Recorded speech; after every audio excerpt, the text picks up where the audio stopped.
I don't know how it happened, but I was sat on the end of my bed with my helmet on, my coat on, and my wife came through the door and said, "What are you doing?" And I was just sat on the end of the bed going, I can't do it anymore. I just can't do it anymore.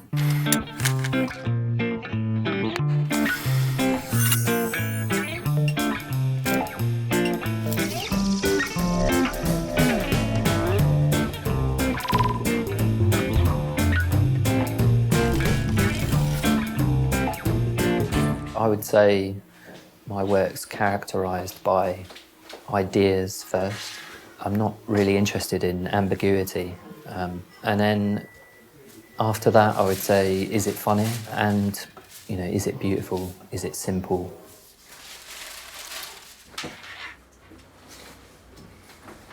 I studied visual communications at university. I narrowed into graphic design. And then my tutor said to me, out of all the disciplines, the glamour and the money is in advertising. And coming from my small kind of rural town, I was like, I'll take glamour and I'll take money.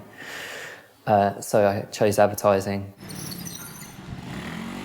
For the first 4 or 5, I felt like I was learning the craft, and I was really enjoying working with photographers and directors and, going on shoots and, flying abroad and staying in 5-star hotels. And then I realised that I'd spent 5 years learning the advertising craft, but I wasn't drawing anymore. I had no headspace to actually draw. And I thought, I love drawing. This is what I really want to do. So I was walking to the Tube one day and I saw that this building was being renovated, and it was the V&A Museum of Childhood. And I was like, that looks great. And I'll go in, have a look. And as soon as I got in there, I was like, this is the thing, this is the project. And then what we did is we went back to the agency and I shut the door and we just worked on this project. Nobody knew about it. I was illustrating. My computer was facing the window, so nobody could see what I was doing. And so we set this whole thing up. We set up a meeting with the Museum of Childhood, showed them the work, finished, said, this is it.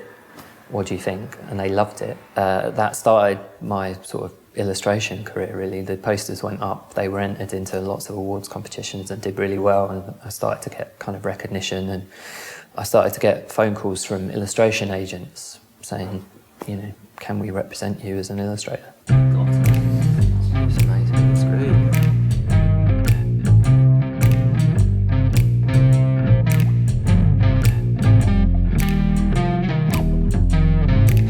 The Museum of Childhood campaign was probably 5 years into my career, and obviously I had another 7.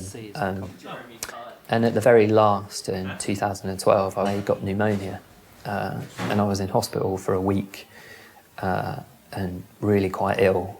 I don't know how close I came to death, probably nowhere near, but it sort of felt like close enough to me to make me think, you've got a limited time on this planet and who knows what happens next, so you better make the most of it. You better be doing something every day that you enjoy.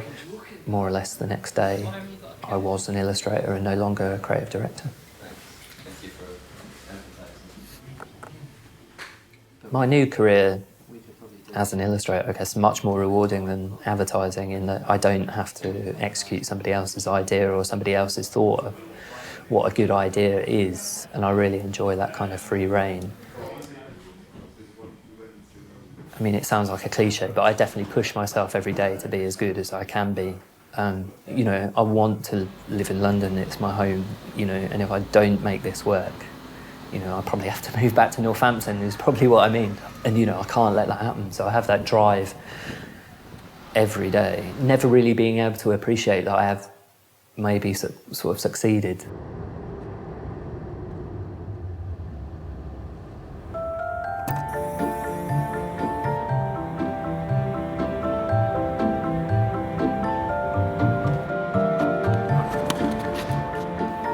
I guess I see life as quite chaotic and quite dangerous in a way, and that probably my work is so ordered and so kind of graphic and simple and sort of maybe easy to understand is because I'm trying to make sense in some way of, how chaotic life is. And maybe that's why it gives me kind of such pleasure and such solace, because here's this thing that I can control.